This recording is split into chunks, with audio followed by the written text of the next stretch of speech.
Hoy! Ano daw mga pare? Ako nga pala si Joshua Nicolas L. Laibar, also known as Olay. Ngayon, hindi muna tayo maglalakbay. Meron lang akong gustong sabihin sa inyo. At yun ay, tayo ay 200 subscribers na. Wow!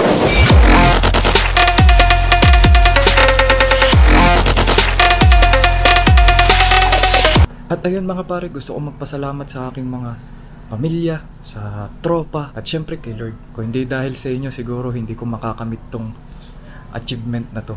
Yeah.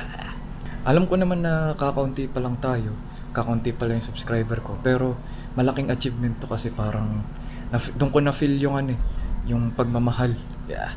At yung pagsuporta sa akin. At doon mas lalo akong naganahan na gumawa pa ng mga sari-sari na kung ano-ano pang mga video. Ayun.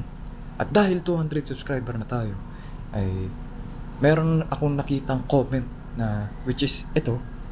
At syempre, dahil 200 subscriber na tayo, ayaw kong maging KJ at gusto kong ipakita to kasi syempre, lagi akong naka-shades hanggang ngayon yan, naka-shades pa rin ako eh. Pero yun, sige, pakita ko.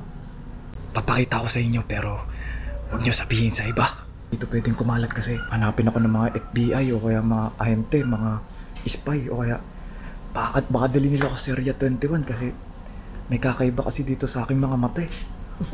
At ayan mga pare, nakapwesto na tayo kung saan ko ipapakita yung aking mata. At gusto ko lang sabihin sa inyo muna, medyo mag-iiba ang aking boses. Kumbaga, may iba akong lingwahe na baka masabi, ganun. Kasi, wala lang. At ayun, na ito na.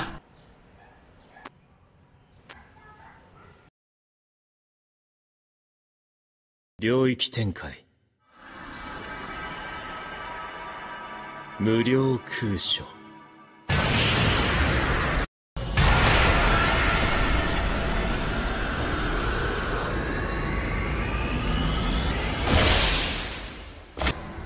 ここは無加減の内側。生きるという行為に無限界の作業を強制する。知覚、伝達、皮肉だよね。全てを与えられると何もできず。でも君には聞きたいことがあるから、これくらいで勘弁してあげる。